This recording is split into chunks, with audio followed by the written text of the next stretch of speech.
നമസ്കാരം. 4 പ്രധാനപ്പെട്ട വിഷയമാണ് പറയേണ്ടത്. 4 പീസായിട്ട് തരാം. കാരണം ബാംഗ്ലൂരിൽ നിന്ന് വന്ന് എപ്പോഴും വന്ന് പറയാൻ പറ്റാത്തതുകൊണ്ടാണ്. ഒന്ന് പ്രധാനമായിട്ടുള്ള ഇത് NMCയുടെ നിർദ്ദേശപ്രകാരം ഇവിടെ 4.5 വർഷത്തിന് ശേഷം ഫീസ് വാങ്ങിക്കാൻ പാടില്ല എന്ന് ഈ MBBS, BDS അതുപോലെ തന്നെ എല്ലാ ഹോമിയോ എല്ലാത്തിലും പഠിക്കുന്ന കുട്ടികൾക്ക് ഫീസ് മേടിക്കാൻ പാടില്ല എന്നുണ്ട്. അതിൽ MBBSൻ്റെതാണെങ്കിൽ 4.5 വർഷത്തിന് ശേഷം മേടിച്ച പൈസ തിരിച്ചു കൊടുക്കാൻ NMC പറഞ്ഞിട്ടുണ്ട്. ഇവിടുത്തെ കേരളത്തിൽ മാത്രം ഈ കോളേജുകൾ, പ്രൈവറ്റ് കോളേജസ് ഈ കുട്ടികൾക്ക് ഈ പൈസ തിരിച്ചു കൊടുക്കുന്നില്ല. മാത്രമല്ല ഒരുപാട് രീതിയിൽ കുട്ടികൾ ബുദ്ധിമുട്ടുകയാണ്. സ്റ്റൈഫണ്ട് ആണെങ്കിലോ 6,000 തൊട്ട് 8,000 വരെ മാത്രമേ സ്റ്റൈഫണ്ട് കൊടുക്കുന്നുള്ളൂ. ഈ ബംഗാളികൾക്ക് പോലും ഇതിനും കൂടുതൽ പൈസയാണ് ഇവിടെ കിട്ടുന്നത്. 1,300 രൂപ അവർക്ക് കൂലിപ്പണിക്ക് കിട്ടും. എന്നാൽ ഈ ഹോസ്പിറ്റലിൽ ജോലി ചെയ്യുന്ന സാധാരണക്കാരായിട്ടുള്ള ക്ലീനിങ് തൊഴിലാളികൾക്കും സെക്യൂരിറ്റിക്ക് പോലും 20-ന് മുകളിൽ ശമ്പളമുണ്ട്. അപ്പോൾ ഇത്രയും കഷ്ടപ്പെട്ട്, അതും MBBS പഠിക്കുന്ന എത്രമാത്രം ബുദ്ധിമുട്ടാണെന്നറിയാം. കഷ്ടപ്പെട്ട് പഠിച്ച കുട്ടികൾക്ക് പട്ടി വില പോലും കൊടുക്കുന്നില്ല. ഇതിന് ഇമ്മീഡിയറ്റ് ആയിട്ട് മുഖ്യമന്ത്രി ഇതിന് പരിഹാരമുണ്ടാക്കണം. കാരണം എഞ്ചിനീയറിംഗ് കോളേജിൽ പഠിച്ചിറങ്ങിയ കുട്ടികൾക്ക് ജോലിയില്ല, അതില്ല, മറ്റേതാണ് മറിച്ചാണെന്ന് പറഞ്ഞ് പൂക്കി ഇങ്ങനെ കിടന്ന് കംപ്ലീറ്റ് പൂത്തിരി പോലെ കത്തി നിൽക്കുകയാണ്. എന്നാൽ എന്തുകൊണ്ട് കുട്ടികൾ മറ്റ് സംസ്ഥാനങ്ങളിൽ പോകുന്നു? ഇവിടെ തന്നെ അവർക്കുള്ള തൊഴിലും അവർക്കുള്ള ശമ്പളവും ഒന്നും ക്ലിയർ ആക്കാൻ സാധിക്കുന്നില്ല. അപ്പോൾ ഇമ്മീഡിയറ്റ് ആയിട്ട് ഈ ഒരു കാര്യം, ഇത് ഇപ്പം ഞാൻ ഷോന്റെ അടുത്ത് പറഞ്ഞതാണ്, എന്തുകൊണ്ട് നിങ്ങൾ BJPക്കാർ ഈ വിഷയം അറ്റൻഡ് ചെയ്യുന്നില്ല? കാരണം നദ്ദാജിയുടെ അണ്ടറിലുള്ളതാണ്. നരേന്ദ്രമോദിജി വളരെ നല്ല പല കാര്യങ്ങളും ചെയ്ത കൂട്ടത്തിൽ ഒരു കാര്യമാണത്. ഇതൊന്നും ഇവിടുത്തെ BJPക്കാർ സംസാരിക്കുകയോ പറയുകയില്ല. കാരണം 3 ട്രേ മുട്ട നമുക്ക് നിയമസഭയെ കൊണ്ടു കൊടുക്കണം. അവിടെ 3 MLA-മാരുടെ മൂട്ടിൽ വെച്ച് കഴിഞ്ഞാൽ അവിടെ ഇരുന്ന് കഴിഞ്ഞാൽ കോഴിക്കുഞ്ഞെങ്കിലും വിരിയും. അങ്ങനെയെങ്കിലും ഒരു ഗുണം ഇവരെ കൊണ്ടുണ്ടാവണ്ടേ? അല്ല, ഞാൻ ചോദിക്കുകയാണ്, ഇവരെ കൊണ്ട് എന്ത് കമാന്നൊരക്ഷരം ഉണ്ട്? പിന്നെ എന്തിനാണ് ഈ താമരയും വാഴയിലയായിട്ടൊക്കെ ഇവർ നടക്കുന്നത്? ആ കിഴങ്ങൻ ഒരു മണ്ടനുണ്ടല്ലോ, BJP സംസ്ഥാന അധ്യക്ഷൻ രാജീവ് ചന്ദ്രശേഖർ, അങ്കിൾ ബൺ. ഈ അങ്കിൾ ബണ്ണ് ജിമ്മിൽ പോയിരുന്ന മസിൽ പിടിച്ച് ബിഷപ്പിന്റെ, പണ്ട് ഇലക്ഷൻ സമയത്ത് ബിഷപ്പിന്റെ ജിമ്മിൽ പോയി പുഷപ്പ് അടിച്ചുകൊണ്ട് നടക്കുകയായിരുന്നു. ഇപ്പൊ അത് മാറിയിട്ട് ഇപ്പൊ ഓൺ ജിമ്മിലിരിക്കുകയാണ്. ഇതൊന്നും സംസാരിക്കുന്നില്ല. അപ്പൊ ഇതിന് എന്തെങ്കിലും ഒരു ആക്ഷൻ ഉണ്ടാവണം. ഇത് നിങ്ങൾ മീഡിയക്കാർ വളരെ സീരിയസ് ആയിട്ട് എടുക്കണം. കാരണം കുട്ടികളുടെ ഭാവിയാണ്. അതുപോലെ തന്നെ ഇവരെ ഇങ്ങനെ പിഴിഞ്ഞ് ഇത്രയും ടോർച്ചർ ചെയ്ത് ഇവരെ പുറത്തേക്ക് ഇറക്കി കഴിഞ്ഞാൽ, ഞാൻ എൻ്റെ ഒരു സ്പിരിച്വൽ വശമാണ് പറയുന്നത്, അവരുടെ മാനസിക തലം കംപ്ലീറ്റ് മാറും. ആതുര സേവന മേഖലയിൽ പ്രവർത്തിക്കുന്നവരാണ് ഡോക്ടേഴ്സ്. അവരെ നമ്മൾ കുട്ടികളെ വീട്ടിൽ നിന്ന് പഠിപ്പിക്കുന്ന അനുസരിച്ചാണ് അവർ നാട്ടിൽ പെരുമാറുന്നത്. അതുപോലെ വിദ്യാലയം വളരെയധികം കുട്ടികളുടെ ക്യാരക്ടറിനെ മോൾഡ് ചെയ്യാൻ വേണ്ടിയിട്ടുള്ള സാധനമാണ്. അത്തരം ഒരു സ്ഥാപനത്തിൽ നിന്ന് ഒരു പൈശാചിക സ്വഭാവമായി പണപ്പിശാശായിട്ട് പുറത്തിറങ്ങിയാൽ പേഷ്യൻസിന്റെ അവസ്ഥ എന്തായിരിക്കും? രോഗികളോടും അവരിങ്ങനെ തന്നെ കാണിക്കുള്ളൂ. കാരണം അവർക്ക് കിട്ടിയതല്ലേ അവർക്ക് കൊടുക്കാൻ പറ്റുള്ളൂ. അപ്പൊ കരുണ, വിനയം, സ്നേഹം, പരിചരണം, ഇതൊക്കെ എങ്ങനെയാണെന്ന് ഹോസ്പിറ്റലിൽ പഠിപ്പിച്ചു കൊടുക്കണം. പൈസ ഉണ്ടാക്കുക അല്ല ഒരു മനുഷ്യന്റെ ജീവിതത്തിൽ അൾട്ടിമേറ്റ്. ഇത് ഞാനുമായി ബന്ധപ്പെട്ട് വലിയ ഹോസ്പിറ്റലുകളുമായിട്ട് ബന്ധപ്പെട്ട് ഞാനിത് സംസാരിച്ചു. ഇമ്മീഡിയറ്റ് ആയിട്ട് ഈ കുട്ടികൾക്ക് നീതി കിട്ടണം. അവരുടെ നിന്ന് മേടിച്ച പൈസ, പല അമ്മമാരും കഷ്ടപ്പെടുന്നുണ്ട്, ഒരുപാട് കഷ്ടപ്പെടുന്നുണ്ട്. സോ അത് ഒരു വിഷയം. അടുത്തത് വെള്ളാപ്പള്ളിയുടെ കാര്യം. ഈ വെള്ളാപ്പള്ളി എന്ന് പറയുന്നത് പത്മവിഭൂഷൺ ഇന്ന് ചരിത്രത്തിൽ ആദ്യമായിട്ട് ഇതുപോലെ ഒരു പെരും കള്ളന് ഇങ്ങനെ ഒരു അവാർഡ് കൊടുത്ത ചരിത്രം ആര് നേടി? BJP നേടി. ഇയാൾ എന്താണ് ഇയാളുടെ കോൺട്രിബ്യൂഷൻ? അദ്ദേഹം എന്താണ് ചെയ്തത്? ഈ വികടഗുരു ഇയാളെ അല്ല ആദ്യം പിടിക്കേണ്ടത്, ആ KL അശോകൻ എന്ന് പറയുന്ന ആളെ കൂടെ പിടിക്കണം. പോലീസ് FIR ഇട്ടിട്ട്, ഇവിടെ നമ്മുടെ 112 FIR നമ്പർ, ഈ FIR നമ്പർ ഇട്ടിട്ട് ഇതുവരെ FIR-ൽ ഇട്ടിട്ട പ്രതിയെ ചോദ്യം ചെയ്തിട്ടില്ല. ഇയാളുടെ പേരിലുള്ള ഒരു കേസുകളും ഇതുവരെ പൊങ്ങി വന്നിട്ടില്ല. ഇപ്പൊ ഒരുപാട് പ്രഷർ കൊടുത്തുകൊണ്ട് വിജിലൻസിൽ ഒരു സംഭവം വന്നു. ഇവിടെ തന്നെ ഈ പ്രസ് ക്ലബ്ബിൽ എത്രയോ പ്രാവശ്യം നമ്മൾ വെള്ളാപ്പള്ളിയെ പറ്റി സംസാരിച്ചു. അപ്പം ഇവിടെ കേന്ദ്രത്തിന്റെ സഹായവും സംസ്ഥാനത്തിന്റെ സഹായവും ഒരുപോലെ അദ്ദേഹത്തിന് കിട്ടുകയാണ്. ഈ പല പൊളിറ്റീഷ്യൻസിനും അദ്ദേഹവുമായിട്ട് വളരെയധികം അടുത്ത ബന്ധങ്ങളുണ്ട്. ഈ അടുത്ത ബന്ധം വെച്ചിട്ട് ഇയാൾ ശ്രീനാരായണ ഗുരുദേവന്റെ പേരും പറഞ്ഞ് ഈ പാവപ്പെട്ടവരുടെ ഈഴവരുടെ ആമാശയത്തിനകത്ത് കൈയിട്ട് വാരി ഈ മകനെ കേന്ദ്രത്തിൽ വെച്ചിട്ട് അവിടെ ഇവിടെയും വെച്ച് നെഗോഷിയേറ്റ് ചെയ്ത് ഇയാൾ ആരെയാണ് ഈ പൊട്ടരാക്കുന്നത്? നിയമത്തിന്റെ മുന്നിൽ ഇയാൾ കൊഞ്ഞനം കുത്തി കാണിക്കില്ല. ഇവിടെ കോടതിയൊന്നുമില്ലേ? എന്നെ പിടിച്ച് 4 പ്രാവശ്യം വെറുതെ പിടിച്ച് അകത്തിട്ടുണ്ടായിരുന്നല്ലോ. ഒരാളുടെ പേരിൽ എഫ്ഐആർ ഇട്ട ചോദ്യം ചെയ്യാനുള്ള ഒരു സാമാന്യത ഇവിടുത്തെ പോലീസിനില്ലേ? ആഭ്യന്തരമന്ത്രി എന്തുകൊണ്ട് ആ ഭാഗം നോക്കുന്നില്ല? ഈ വെള്ളാപ്പള്ളി എന്ത് രീതിയിലാണ് മാതൃക കാണിക്കുന്നത് സമൂഹത്തിൽ? ഗുരു പറഞ്ഞതിന് നേരെ ജാതി ചോദിക്കരുതെന്ന് പറഞ്ഞെങ്കിൽ ഇയാൾ ജാതിയെ ചോദിക്കുള്ളൂ. ഇയാളുടെ കൂട്ടത്തിൽ കുപ്പിയായിട്ട് നടന്ന ആളാണ്, കുപ്പി എണ്ണാൻ വേണ്ടി നടന്ന ആളാണ് അശോകൻ. അശോകനാണ് എല്ലാ കോളേജിൽ നിന്നും പൈസ എടുത്തിട്ട് എല്ലാ സ്ഥലത്തു നിന്നുള്ള കൈക്കൂലി മേടിച്ചിട്ട് ഇവരുടെ ഒരു രഹസ്യ ഗോഡൌണിൽ കൊണ്ടുവയ്ക്കുന്നത്. ഇഡി എന്താ ഇവരുടെ വീട്ടിൽ അന്വേഷിക്കാൻ പോകത്തില്ലേ? ഇഡിക്ക് ഇവരുടെ വീടും ഇവരുടെ പരിസരവും ഒന്നും അന്വേഷിക്കാൻ പറ്റില്ല? അവർക്ക് ഇഡിക്ക് അതൊന്നും അറിയത്തില്ല?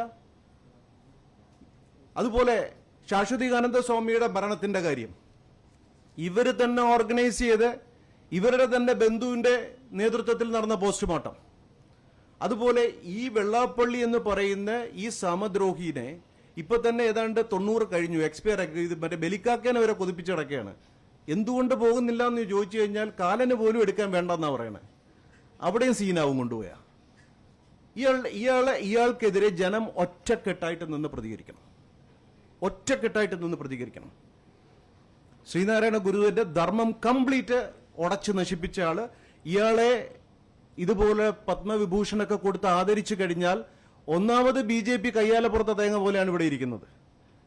ജനങ്ങൾ ചുമ്മാതല്ല BJPയെ വെറുക്കുന്നത്. കേരളത്തിൽ മോദിക്കും അമിത്ഷയ്ക്കും അബദ്ധങ്ങൾ പറ്റുന്നതിന് കാരണം ഇവിടുത്തെ BJP നേതാക്കളാണ്.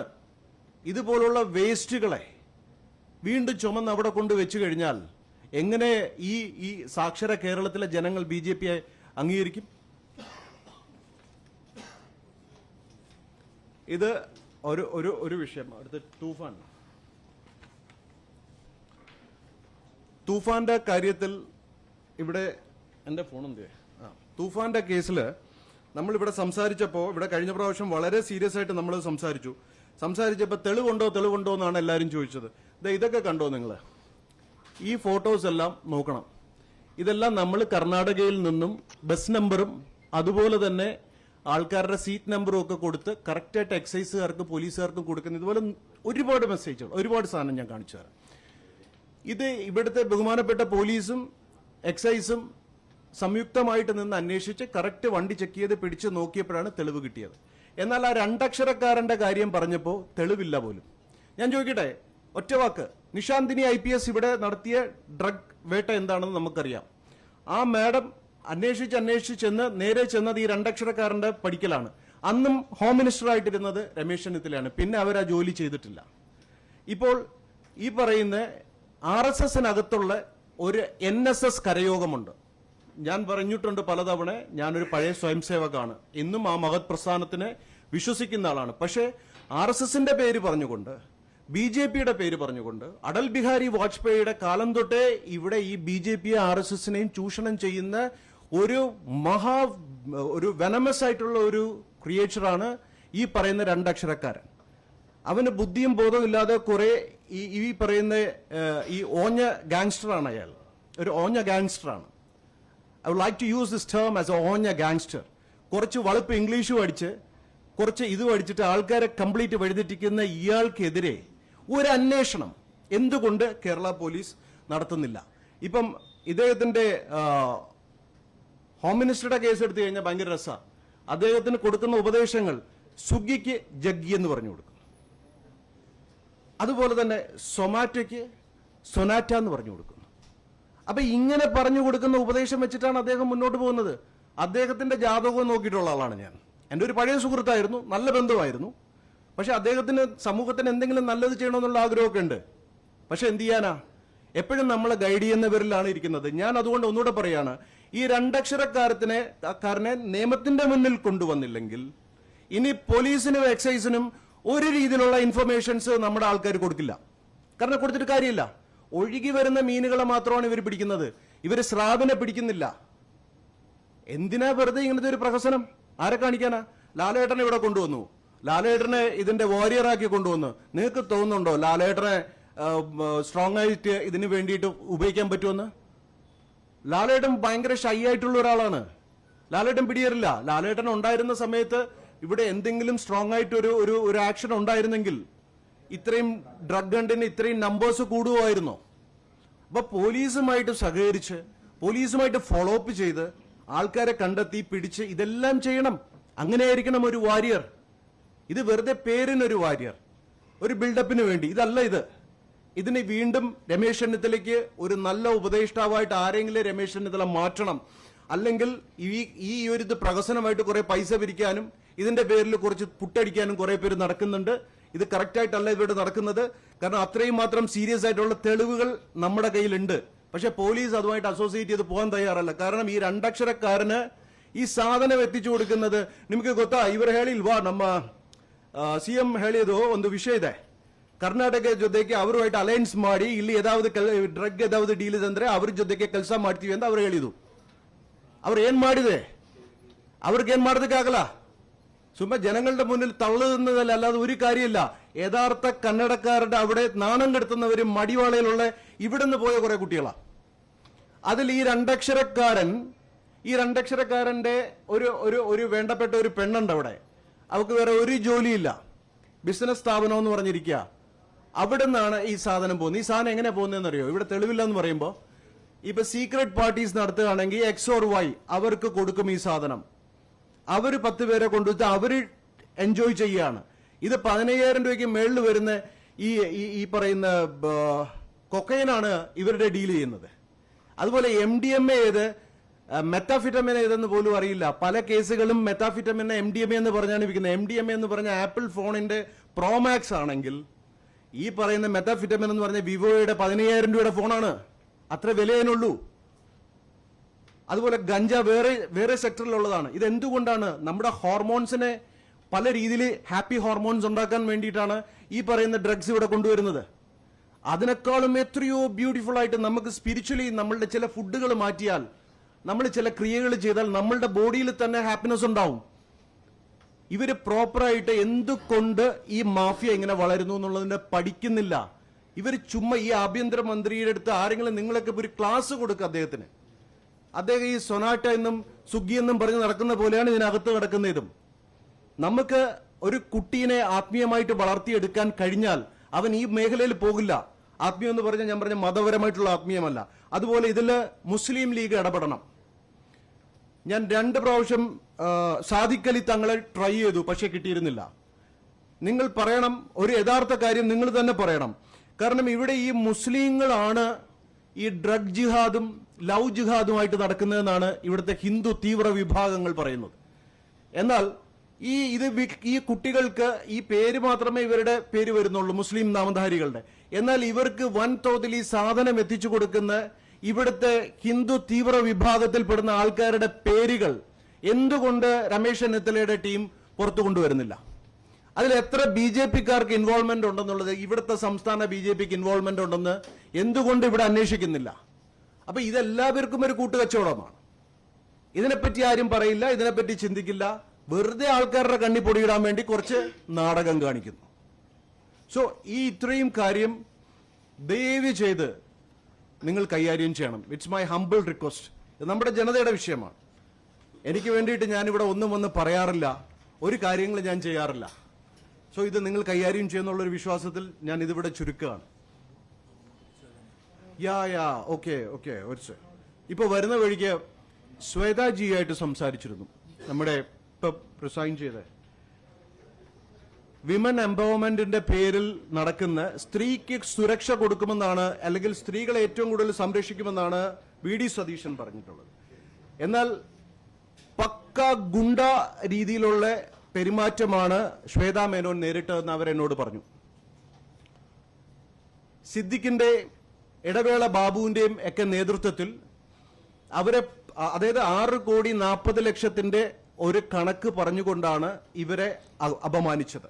ഒപ്പം അവരൊരു BJP-കാരിയാണെന്ന്, അവർ ബേസിക്കലി കോൺഗ്രസ്സുകാരിയാണ്.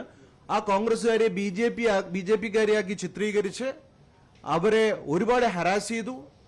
അവരാണ് BJP-ക്ക് ആക്ടേഴ്സിനെ എല്ലാം കൊടുത്തതെന്ന് പറഞ്ഞിട്ടാണ് ഇവരവിടെ അപമാനിച്ചത്. അതുപോലെ പുറത്തു വന്ന വാർത്തത് അൻസിബ ഫയലുമായിട്ട് കയറി പട്ടപ്പെട്ടെന്ന് പറഞ്ഞ് രാജി വന്നു, തിരിച്ചു വന്നു എന്ന്. ഇതല്ല അവിടെ നടന്ന സംഭവം. അവിടെ സ്ത്രീകൾക്ക് അമ്മ, ഞാൻ പണ്ടും പറയുന്നുണ്ട്, അമ്മ ഒരു അച്ഛനില്ലാത്ത സംഘടനയാണ്. മോഹൻലാൽ പറഞ്ഞിട്ട് പോലും ഇവർ മൈൻഡ് ചെയ്തിട്ടില്ല. ഇവരുടെ തോന്നിയവാസം സ്ത്രീകളെ വളരെ മോശമായിട്ട് ഫിസിക്കലിയും മെന്റലി ഹരാസ് ചെയ്യുകയും ടോർച്ചർ ചെയ്യുകയും ചെയ്യുന്ന കുറച്ച് വെടക്ക് കാമവെറിയന്മാർ ഈ അമ്മ സംഘടനയിലുണ്ട്. അവരെ എന്താണ് ചെയ്യേണ്ടതെന്ന് ജനം തീരുമാനിക്കണം. കാരണം ഇതുപോലുള്ള ഒരു സ്ത്രീകളെ ഇത്രയും മോശമായിട്ട് ചിത്രീകരിക്കുന്നത് ധർമ്മമാണോ? എന്നിട്ട് ഇതിവിടെ മുഖ്യമന്ത്രി എന്താണ് മാങ്ങ പറിക്കാതിരിക്കുകയാണോ? മുഖ്യമന്ത്രിക്ക് എന്താ ഈ വിഷയത്തിൽ ഇടപെടാൻ പറ്റാത്തത്? പറയുന്നത് മാത്രമേ ഉള്ളൂ, എല്ലാം അദ്ദേഹം പറയുന്നുണ്ട് ചിരിച്ചോണ്ട്. പക്ഷെ എന്തൊക്കെ കാര്യങ്ങൾ ചെയ്യുന്നു? സ്ത്രീകൾക്ക് യാതൊരുവിധ സുരക്ഷയും ഇവിടെയില്ല. സ്ത്രീയാണ് ശക്തി. സ്ത്രീയെ ബഹുമാനിക്കാത്തടത്തും, സ്ത്രീയുടെ കണ്ണുനീർ വീഴുന്നിടത്തും, സ്ത്രീയെ അപമാനിക്കുന്നിടത്തും ഒരിക്കലും ദുർഗയും ലക്ഷ്മിയും സരസ്വതിയും ഉണ്ടാവില്ല. സ്ത്രീയെ അപമാനിച്ചു കഴിഞ്ഞാൽ കാലന്റെ ദൃഷ്ടി അവരിൽ ഉണ്ടാവും. അതായത് ശനിയുടെ ദൃഷ്ടി പതിയും കാലൻ എടുത്തോണ്ട് പോകും. കാരണം കാലനും ശനിയും സിബ്ലിങ്സ് ആണ്. ഇത് ഞാൻ ആത്മീയമായിട്ടൊരു ചെറിയൊരു ഇത് പറഞ്ഞാണ്. അത് ഇതിലേക്ക് കൂടുതൽ അതിലോട്ട് പോകാൻ പറ്റുന്നില്ല. പക്ഷേ നിങ്ങൾ ആ ശ്വേതാമേനോന്റെ അവസ്ഥ മനസ്സിലാക്കണം. നിങ്ങൾ മനസ്സിലാക്കിയിട്ട് നിങ്ങൾ റിപ്പോർട്ട് ചെയ്യണം. ഈ പെൺകുട്ടികളെയും സ്ത്രീകളെയും ഒക്കെ അപമാനിക്കുന്ന ഒരു സംസ്ഥാനമായി നമ്മുടെ നാട് മാറരുത്. നല്ല കരുത്തുള്ള നേതാക്കൾ ഇത്തരം സഹോദരിമാർക്ക് പിന്തുണ കൊടുക്കാൻ മുന്നിലുണ്ടാവണം. സിദ്ദിഖിനെ ഞാനൊന്ന് കാണുന്നുണ്ട്. ആ മുട്ടത്തലൻ സിദ്ദിഖുണ്ടല്ലോ, സിദ്ദിഖ് എൻ്റെ ഒരു സിസ്റ്ററിന്റെ അടുത്ത് ഒരു ചെറിയ അസ്കിത കാണിച്ചൊരു മെസ്സേജ് അയച്ചു. അവൻ അറിയില്ലായിരുന്നു എൻ്റെ പെങ്ങളാണെന്ന്. അന്ന് എവിടെയെങ്കിലും വെച്ച് കാണും. അതുകൂടെ ഒന്ന് നോട്ട് ചെയ്തു. ഈ പറയുന്ന പോലെ കക്കൂസിലെ ഇത് കൃമികളെ കൊല്ലാൻ വേണ്ടി തോക്കെടുക്കേണ്ട ആവശ്യമില്ലല്ലോ. അതിന് ഹാർപ്പിക്ക് തന്നെ ധാരാളം മതി. അതിന്റെ രോഗം വരെയാ. വേറെ എന്തെങ്കിലും?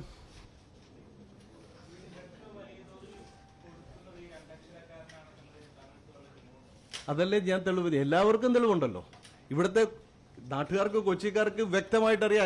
അതിന്റെ കമന്റുകളുടെ അടിയിലല്ല അയാളുടെ പേര് തന്നെ വിശദീകരിച്ച് പറഞ്ഞു. ഇതില് കാക്ക ഇണചേരുന്ന ആരെങ്കിലും കണ്ടിട്ടുണ്ടോ? അതിന് തെളിവുണ്ടോ? ഇല്ല. പക്ഷെ കാക്ക കുട്ടികളെ കാണാനല്ലേ? അതുപോലെയാണ് ഈ ബിസിനസ് ടീം. ഇപ്പൊ ഞാൻ ഇതുപോലുള്ള സാധനങ്ങളിൽ തെളിവ് ഞാൻ പറഞ്ഞു, ഇന്നയാളെ ചെന്ന് ഫോക്കസ് ചെയ്യൂ, അല്ലെങ്കിൽ ഇന്നയാളെ ട്രേസ് ചെയ്യൂ. നമ്മുടെ പിള്ളേർ കൊടുത്ത തെളിവുകൾ പോലീസ് കൃത്യമായി, പോലീസ് ഇപ്പൊ എന്റെയും അങ്ങയുടെയും മാധ്യമ പ്രവർത്തകരുടെയും ജോലിയല്ല തെളിവ് കണ്ടെത്തി കൊടുക്കേണ്ടത്. അത് പോലീസിന്റെ ജോലിയാണ്. നമുക്ക് പറയാനേ പറ്റുള്ളൂ ഇങ്ങനെയുള്ള കാര്യങ്ങളുണ്ടെന്ന്. ഞാൻ ഇത്രയും നാൾ ഇവിടെ വന്ന് പറഞ്ഞ ഏതെങ്കിലും തെറ്റിയിട്ടുണ്ട്? പത്മനാഭസ്വാമി ക്ഷേത്രത്തിന്റെ കാര്യം പറഞ്ഞു, അന്നും പറഞ്ഞു എന്താണെന്ന് ചോദിച്ചു. എത്ര കോടി രൂപ, അതിനെതിരെ വല്ല അന്വേഷണം ഉണ്ടായോ? അവിടെ നിൽക്കുകയാണ്. പത്മനാഭസ്വാമി ക്ഷേത്രത്തിന്റെ കേസ് അവിടെ നിൽക്കുകയാണ്. 550 കോടിയുടെ സ്ഥാനത്തിന് അന്വേഷണമില്ല. അതുപോലെ തന്നെ കൊട്ടാരത്തുനിന്ന് മോഷണം പോയ സ്ഥാനത്തിന്റെ പേരിൽ FIR വന്നു. തമ്പുരാട്ടിക്ക് വേണ്ടപ്പെട്ട ആളായി അതിന്റെ പ്രതിയായതുകൊണ്ട് ആ സാധനം മുന്നോട്ട് പോകുന്നില്ല. ഇത് എന്ത് നാടാണിത്? വെള്ളാപ്പള്ളിക്കെതിരെ FIR ഇട്ടിട്ട് അന്വേഷണമില്ല. അപ്പൊ ഇവിടെ ഇതാണ് കുത്തഴിഞ്ഞ ഭരണം, ഇതാണ് കുത്തഴിഞ്ഞ നാടെന്ന് പറയുന്നത്. സാക്ഷരതയിൽ 1-ാം സ്ഥാനമെന്നും പറയുന്നുണ്ട്. ആർക്കും എന്ത് തോന്നിവാസവും ചെയ്യാം. കയ്യിൽ പണവും പവറും ഉണ്ടെങ്കിൽ ഇവിടെ എന്തും ആവാം. ആണോ? ഏത് അക്ഷരം അറിയാമല്ലോ. അതായത് വെറുതെ ഒരു കക്കൂസ് വിളിച്ച് കേസുണ്ടാക്കാൻ താല്പര്യമില്ല. അതുകൊണ്ട് നിങ്ങൾക്ക് കാര്യം പിടിയിട്ടില്ലേ? നിങ്ങളിങ്ങനെ അതെല്ലാം ആൾക്കാർ പറയുന്നുണ്ടല്ലോ. അയാൾ തന്നെ വന്ന് പറയുന്നുണ്ട്, ഞാനാണ് എന്താ പറയാ കോഴി മോട്ടിച്ച കള്ളൻ, എന്റെ തലയിലെ പൂട കണ്ടോ എന്ന് പറഞ്ഞാൽ അയാൾ തന്നെ വന്ന് പറയുന്നുണ്ടല്ലോ. അപ്പൊ പിന്നെ ഇതൊരു രസമല്ലേ? ഇതൊരു ബ്രെയിൻ ഗെയിമിംഗ് ആണ്. അപ്പൊ ആൾക്കാർ അന്വേഷിക്കും. അപ്പൊ ആൾക്കാരുടെ മലയാളികളുടെ ബ്രെയിൻ ഒന്ന് വർക്ക് ചെയ്യണ്ടേ? ഒരു എക്സസൈസ് കൊടുക്കണ്ടേ? എല്ലാം ഞാൻ തന്നെ പറഞ്ഞതിൽ എന്താ ഒരു യുക്തിയുള്ളത്? Thank you. ഒരു സെക്കൻഡ്. ഈ കുഞ്ഞുങ്ങളുടെ NMCയുടെ കേസ് പോലെ അടിച്ചമർക്കപ്പെട്ടവർക്ക് വേണ്ടിയിട്ട് നമ്മൾ ഇന്നൊരു സംഘടന രൂപീകരിക്കുന്ന കാര്യം അറിയിക്കുകയാണ്. United black alliance. ഇതിൽ ജാതിയുടെ പേരിൽ, മതത്തിന്റെ പേരിൽ, നിറത്തിന്റെ പേരിൽ എല്ലാ വീടുകളിലും, എല്ലാ ഓഫീസുകളിലും, എല്ലാ സമൂഹത്തിലും ഒരാൾ അടിച്ചമർക്കപ്പെട്ടുകൊണ്ടിരിക്കുകയാണ്. അവർക്ക് വേണ്ടിയിട്ട് നമ്മളുണ്ടാവും. നമ്മുടെ പ്രതിഷേധം വാളും തോക്കുമൊന്നും എടുത്തിട്ടല്ല, ഇതേപോലെ ബ്ലാക്ക് ഡ്രസ് ഇട്ടിട്ടായിരിക്കും. ലീഗലി ആയിരിക്കും നമ്മൾ ഫൈറ്റ് ചെയ്യുക. നമ്മളുടെ ഐക്യതയായിരിക്കും നമ്മൾ മുന്നോട്ട് വെക്കുക. Thank you. കൂടുതൽ വാർത്തകൾക്ക് News 18 Keralam YouTube channel subscribe ചെയ്യുക.